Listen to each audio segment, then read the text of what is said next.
Welcome back. Liberal billionaire George Soros donated hundreds of thousands of dollars to a campaign looking to sabotage British voters' 2016 decision to leave the European Union. Soros Foundation stating the grant was, quote, to support British groups striving to ensure that this crucial debate is not shut down. But wasn't the debate decided when a majority of voters chose to leave the EU? Here to weigh in, former UK Independence Party leader and Fox News contributor Nigel Farage. Nigel, it's no surprise to you that someone like George Soros would try to undermine the will of the people to pursue his open borders agenda. What do you make of the most recent attempt? No, it's no surprise at all. In fact, I've been saying since 2011 that we all need to wake up to who George Soros is and how big his organisation is, and just get a handle on this. You know, his Open Society Forum has received $30 billion, not million, $1 billion. This is the biggest political campaigning organisation the world has ever seen. He has got an agenda, and there's nothing illegal in that, but he doesn't believe in what he calls nationalism and what I would call nation-state democracy. And Brexit was about saying we want to govern our own country and make our own laws.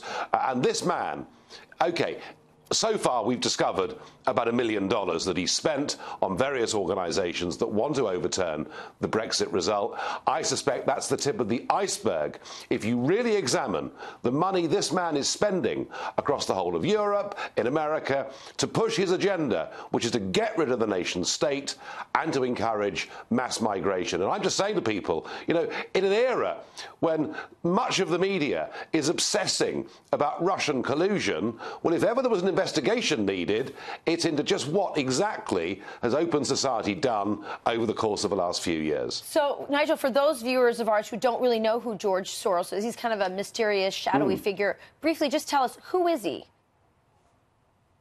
Well, he's an 87-year-old. He was born in Hungary and lived as a child through the bad times there under Nazi rule.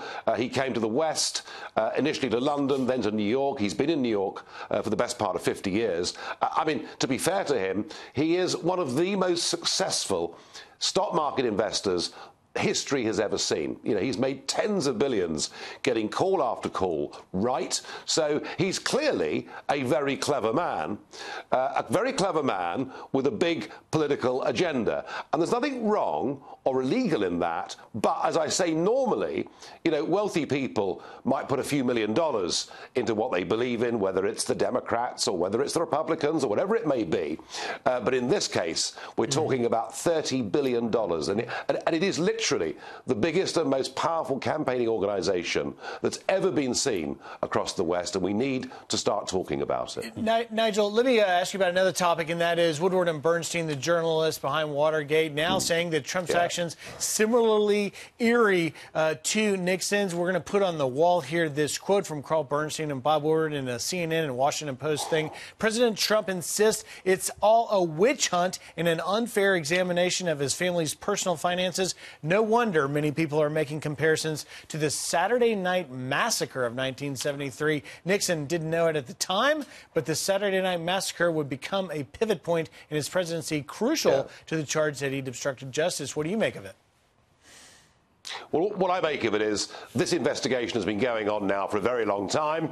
Incidentally, it's been happening here too. Did the Russians influence Brexit? I mean, you know, we've kind of reached a level of hysteria with all of this. All I can say is that if the Washington Post and CNN are pulling these two guys out, who without doubt did remarkable work 40 years ago, it must be just about the last shot they've got in the barrel. Come on, months and months of these investigations, and nothing of any significance whatsoever has been uncovered. And I'm not surprised the president in private is frustrated by all of this. After all, what he wants to do is to get on with the job. I really think, you know, they basically don't have any bullets left to fire. Well, of course. And Nigel, now that we're in the clear, our next interview will be conducted in Russian. So brush up on your Russian, will you?